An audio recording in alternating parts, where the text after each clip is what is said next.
The bell above the bakery door rang softly, a fragile sound that barely cut through the warmth and hum inside. It was early morning, the kind of hour when the city was awake but not yet loud, when streets still held onto the quiet of night. Inside the bakery, the air smelled of butter, sugar, and fresh bread. Golden light spilled from the display cases, illuminating rows of pastries glazed to perfection, croissants layered like folded secrets, and loaves cooling on wooden racks. She paused just inside the doorway. Her name was Marianne, though hardly anyone asked for it anymore. She stood there with her shoulders slightly hunched, one hand resting gently on her son's back as if to steady both of them. Her coat was thin for the season, frayed at the cuffs, and her shoes had seen too many sidewalks. But she had washed her face carefully that morning in a public restroom, smoothing her hair back the best she could. Dignity mattered to her, even now. Her son, Eli, was 6. Too thin, too quiet for his age. His eyes were wide as he stared at the glass cases, tracking the movement of pastries as if they might move on their own. He swallowed and tugged at his mother's sleeve. "Mom," he whispered, pointing with a small finger. "That one looks like the sun." Marianne followed his gaze to a round pastry dusted with sugar, glowing under the warm lights. She smiled, a quick, aching smile. "It does," she said softly. "Maybe one day." They took a few steps forward. The woman behind the counter, young, busy, already tired, was boxing an order for someone else. A line had formed, short but impatient. Marianne waited, rehearsing words in her head like lines from a play she hated performing. "Don't beg. Don't cry. Just ask politely." Behind them, unnoticed, a man entered the bakery. He wore a tailored coat, dark and understated, the kind that fit perfectly without trying to show off. His presence changed the room subtly, like a shift in air pressure. People moved aside without knowing why. He didn't rush. He observed. His name was Daniel Hart, CEO of a multinational logistics company, though no one here knew that. To the bakery staff, he was just another customer, until he wasn't. He stood a few steps behind Marianne and Eli, scrolling briefly on his phone before slipping it into his pocket. His eyes lifted, drawn not to the pastries, but to the stillness of the child and the careful posture of the woman. Marianne reached the counter. The young clerk looked up, her practiced smile faltering when she took in Marianne's coat, her tired eyes, the child clutching her hand. "Yes?" the clerk asked, tone neutral. Marianne cleared her throat. Her voice came out quieter than she intended. I wanted to ask," she began, then paused. She felt the weight of the room press in, the warmth suddenly too much. "Do you have any expired pastry? Something you were going to throw away?" The clerk blinked. "Expired. For my son," Marianne added quickly, nodding toward Eli. "Just anything. If it's not sellable." Eli stared at the counter, suddenly fascinated by the pattern in the wood, as if he'd learned that hope was something you shouldn't look at too directly. The bakery seemed to hold its breath. Daniel lifted his head fully now. The words had cut through him, not because they were loud, but because they weren't. There was no drama in Marianne's voice, no anger. Just a careful, practiced humility that told a long story in a few seconds. The clerk hesitated. Her eyes flicked toward the manager's office, then back to the display case. She said, lowering her voice. "We usually, policy says." "It's okay," Marianne said quickly, already retreating. "I understand. Thank you for listening." She turned slightly, guiding Eli with her hand, preparing to leave before rejection could fully land. "Wait," Daniel said. The word wasn't loud, but it was firm enough to stop motion.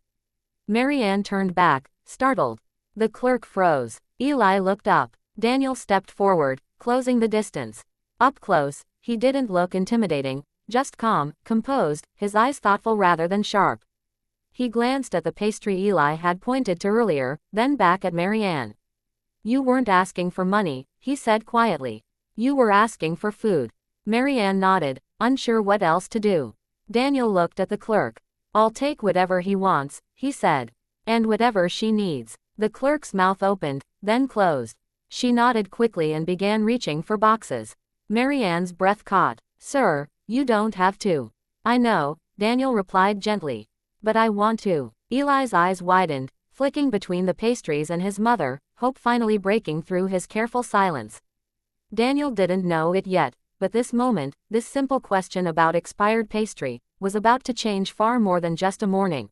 The bakery felt different now, quieter, heavier, as if something important had been set in motion. Boxes slid softly across the counter while the clerk worked faster than before, her movements careful, almost reverent. She selected pastries not from the corner tray labeled day old, but from the center of the display. Fresh, warm, the kind people usually saved for celebrations. Marianne noticed immediately. "Oh no," she said, shaking her head, panic creeping into her voice. "Those are too much. I only asked for what was going to be thrown away." Daniel turned toward her fully. "Food doesn't lose its value just because someone can't pay," he said calmly. "And children shouldn't learn that lesson before they learn how to dream." Marianne swallowed hard. No one had spoken to her like that in a long time, not with respect, not without pity.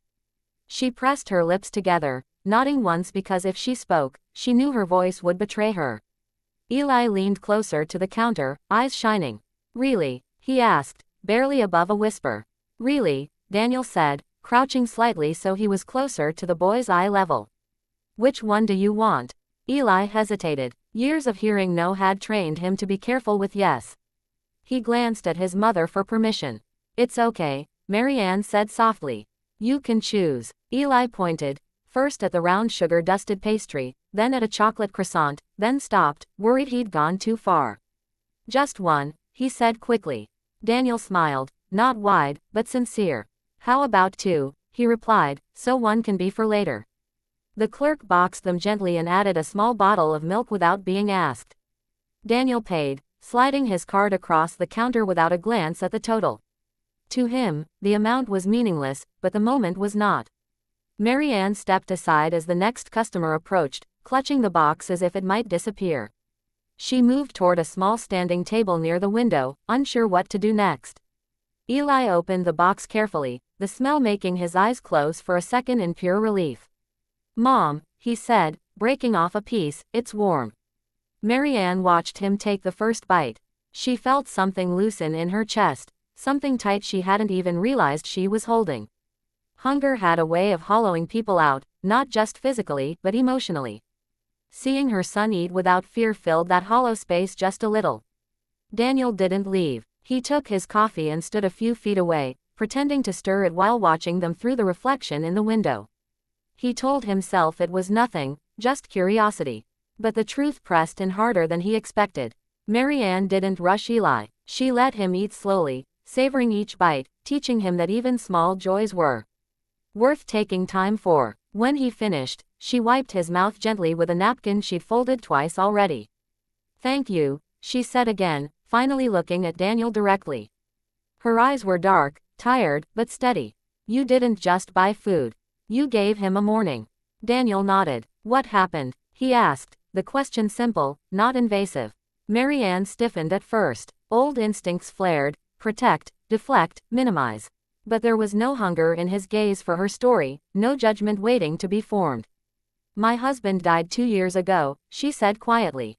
"Car accident. I worked nights after that. Then the place closed. Rent went up. Shelters are full." She shrugged, as if listing groceries instead of losses. "We move around." Daniel absorbed the words without interruption. Each sentence landed heavier than the last.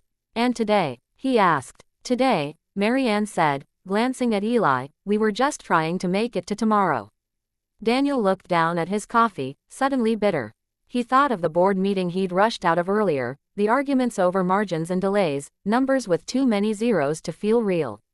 He thought of how often he'd said we're doing fine without ever checking who we really included. He reached into his coat pocket and pulled out a card, setting it gently on the table between them. "I run a company," he said. "We have a community program. Job placement, housing connections. No promises, but real help." Marianne's eyes flicked to the card, then back to him. Suspicion surfaced, earned by years of false hope. "Why?" she asked simply. Daniel met her gaze. "Because I saw you ask for expired pastry instead of asking for pity," he said. "And because my success doesn't mean much if it only feeds me." Eli looked up between them, sensing the shift. "Mom?" he asked. Marianne took a slow breath. Then, carefully, she picked up the card. "Okay," she said. "We'll try." Daniel nodded once, knowing, without yet understanding how, that this choice, this quiet agreement over pastries and coffee, was the beginning of something that would change all three of their lives. The rain started just as Marianne and Eli stepped outside the bakery. Not a heavy downpour, just enough to darken the sidewalk and make the city feel smaller, closer. Daniel watched through the glass as Marianne adjusted Eli's jacket, tugging the hood over his head with practiced care. She moved like someone used to protecting what little she had left. He hesitated. For a man who negotiated million-dollar deals without blinking, stepping out of a bakery felt strangely difficult. Yet something in his chest refused to let the moment end at a business card and good intentions. Daniel pushed the door open. "Marianne," he called gently. She turned, surprise flashing across her face. Instinctively, she drew Eli a little closer. Daniel noticed, and respected it. "It's raining," he said, gesturing to the sky. "Where are you heading?" Marianne hesitated. The truth hovered on her tongue, heavy and uncomfortable. "We don't have a set place tonight," she admitted finally. "There's a church a few blocks away. Sometimes they let us sit inside until morning." Daniel nodded slowly. He didn't offer sympathy. He offered options. "I have a car," he said. "And I have space. Not forever, but enough to get you dry, warm, and safe tonight." The words hung between them. Marianne's first instinct was to say no. Pride flared, sharp and defensive. She had learned the cost of accepting help. It often came with strings, expectations, judgments. Her eyes searched his face, looking for signs of control, of charity that wanted applause. She found none. "Mom," Eli whispered, looking up at her. "I'm cold." That decided it. "Okay," Marianne said quietly. "Just tonight." Daniel led them to a black sedan, parked nearby. He opened the back door himself, placing a folded umbrella over Eli's lap before closing it carefully. The car smelled clean, faintly of leather and coffee, nothing overwhelming, nothing threatening. The drive was silent at first. City lights slid past the windows, blurring into streaks of gold and white. Eli leaned against his mother, already drowsy, pastry warmth and safety pulling him toward sleep. Daniel broke the silence. "There's a guest apartment above my garage," he said. "Private entrance. Stocked kitchen. You won't have to see anyone." Marianne exhaled slowly. "You've done enough already." Daniel shook his head. "No," he replied. "I've done what should be normal." They arrived at a quiet neighborhood where the streets curved gently, lined with trees and soft porch lights. The house was large but understated. No gates, no guards. Just a home. Inside the guest apartment, Daniel turned on the lights and stepped back, giving them space. Fresh towels were folded neatly on the counter. A small fridge hummed softly. The place felt lived in, not staged. Marianne set Eli down on the couch. He curled up immediately. "Thank you," she said again, but this time her voice carried something different, less desperation, more steadiness. Daniel nodded. "I'll be downstairs if you need anything." As he turned to leave, Marianne spoke. "Daniel." He paused. "I don't want charity," she said firmly. "I want work. Stability. Something my son can trust." Daniel met her gaze. "That's exactly what I want to offer." Later that night, Daniel sat alone in his study, staring at his phone without seeing it. His mind replayed the day, the question in the bakery, the way Marianne had stood straight even while asking for less than she deserved. He realized something uncomfortable. His company employed thousands. His foundations donated millions. Yet it had taken one quiet morning to show him how far removed he had become from the people those numbers were supposed to help. Upstairs, Marianne lay awake on the couch, listening to Eli's steady breathing. The fear didn't vanish, but it softened. For the first time in months, she wasn't calculating the next hour. She wasn't bracing for rejection. She allowed herself to imagine tomorrow. A job interview, a real address, a morning where her son wouldn't ask if there would be food.